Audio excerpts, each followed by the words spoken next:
All right, so finishing up here talking about how to actually construct this best and best in quotes possible model. Um, so one method to kind of test out different models is to actually split up your data set into what's called a training sample and then a test sample. And so a training sample is a subset of the full data set used to fit and estimate slope coefficients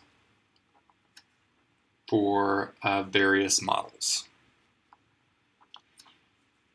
And so you might make this about 80% of the observations that you actually have. And so you would fit various models with this training sample and then test those different models on what's called this test sample, which is the remaining 20% of the observations used to test the predictive power or the predictive ability of the fitted models.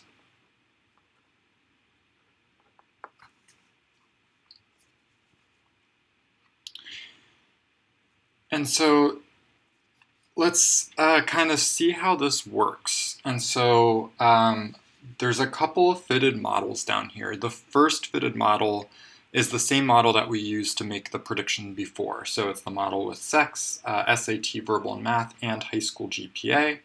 But now we're just fitting it on the training sample. And so again, this is, you could ignore kind of the code here. Shouldn't probably be in there. But you're fitting this model just on the 80% of the observations in the training data set. And then you're fitting a different model with without high school GPA and without sex, so just the SAT scores. And what we want to try to figure out is which model is better at predicting GPA in the test sample. And so how we're going to determine which model is better at predicting GPA in the test sample is we're going to calculate the mean absolute error for each model, which we're just going to define as the mean of the absolute value of all residuals in the test sample.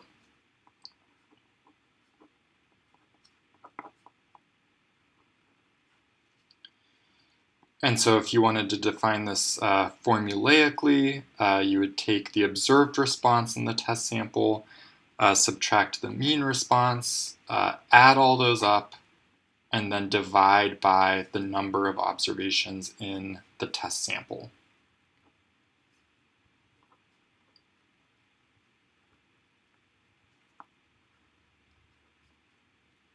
All right, so again, if you're kind of unfamiliar with the notation, that's fine, but this just says that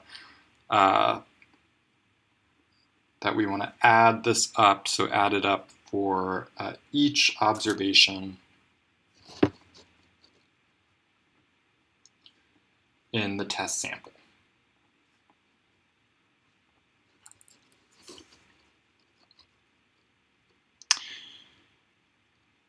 Okay, so the code here is given in R, but you could pretty much ignore that and just kind of trust that this code is doing what this formula and what this description is telling us to.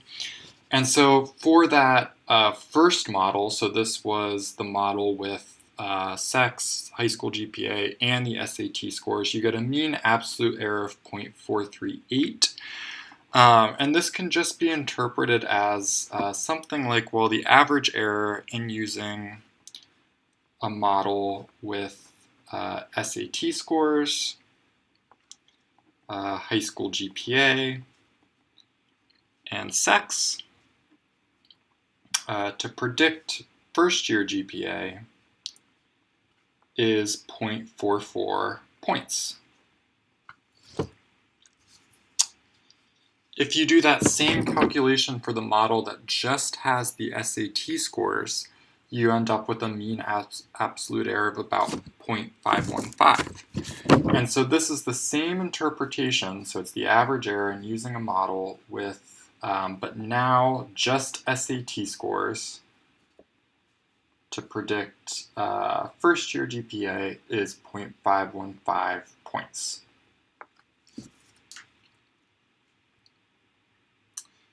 And so which model is better? Well, this part should be fairly intuitive. The model that's better is the model with the lower error. So in this case, the better model is this one that includes all 4 predictors. It's outperforming the model that just has the SAT scores because it has a lower mean absolute error. So the model with more predictors isn't always going to be the better model, as we'll kind of see in the next example.